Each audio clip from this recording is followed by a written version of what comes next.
Jadi sekali saya mewakili pihak Kawasan Putra mengucapkan selamat datang kepada yang berbahagia Tuan Haji Muhammad Sabu selaku Timbalan Presiden Anbiya wal Mursalin wa ala alihi wa sahbihi ajma'in.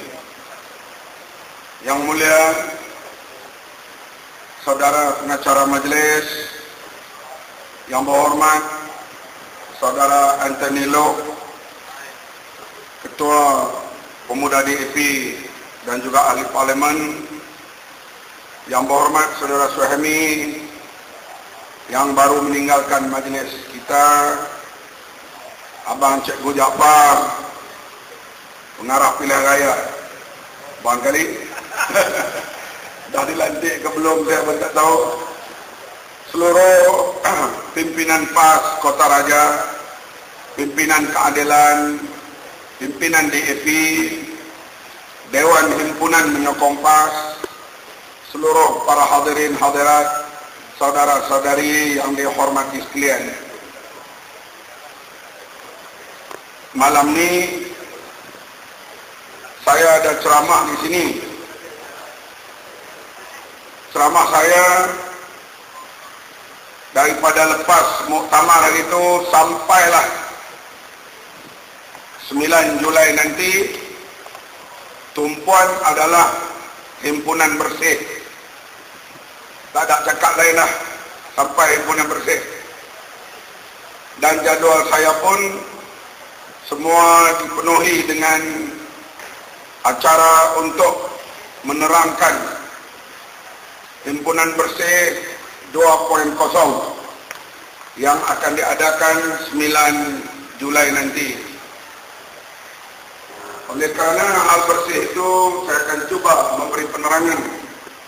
Sebelah malam nanti, belah siang ni saya ambil masa yang tak begitu panjang lah untuk kita bertukar fikiran pada petang yang mulia ini.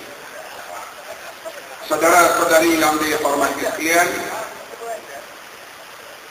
memang suasana masyarakat sekarang ini begitu berubah sekali, dan pengharapan kepada Pakatan Rakyat begitu tinggi. Saya sejak daripada muktamar sampai hari ini tak habis-habis menerima ucapan tahniah. SMS ni tak ribu dah lah, beribu. Dan kita tahu bila lagi tinggi kita pegang jawatan, lagilah tanggungjawab makin hari makin berat, makin hari makin berat, dan pengharapan orang pula makin hari makin tinggi. Dan sekarang nak berjalan pun payah. Kalau di airport tu saya minum, saya pilih kerusi yang menghadap ke dinding. Kalau tidak, dia datang bersalam. Kalau dulu Melayu, sekarang India, Cina. Adalah saya bergurau dalam wartawan dengan wartawan. Saya kata suasana sekarang, kalau Pakatan Rakyat pilih saya bertanding di Bukit Bintang pun saya berani. Asalkan lawan dengan MCA.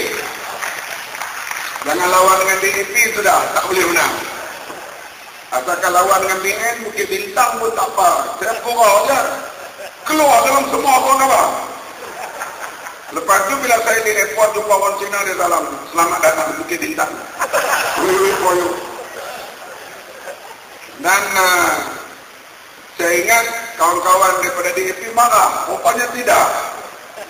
Jadi saya nak maksudkan di situ bahawa hal benteng perkauman ini berjaya dipecahkan sampai ke peringkat itu.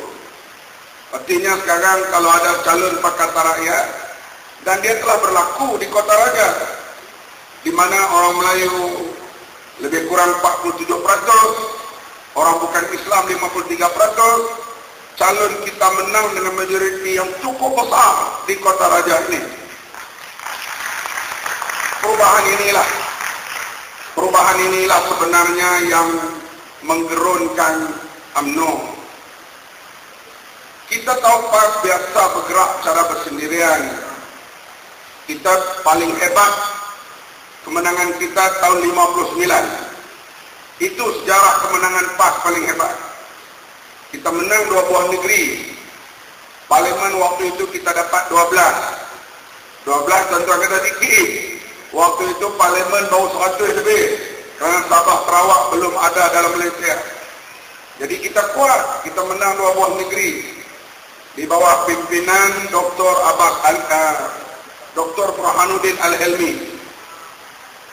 Kemudian kita menang agak besar lagi tahun 69. PAS, kalau dia bercakap waktu itu, dia nak kuasai 4 buah negeri. Kelantan, Kedah, Perlis, Terengganu. Itu negeri idaman kita. DAP pula, dia menang di bandar-bandar. Dia menang di Seremban, Rasa, Kota Melaka, Kepung, Bukit Bintang, Talin Jaya, Kelang. Itu tempat dia menang. Ipoh, Mengelemu. Dulu nama Mengelemu parlimen dia. Kemudian pergi ke Taiping, bergilir-gilir ganti, Bukit Mertajam, Bagan, Tanjung, Bukit Bendera. Ini tempat DAP menang. Saya hafal semua.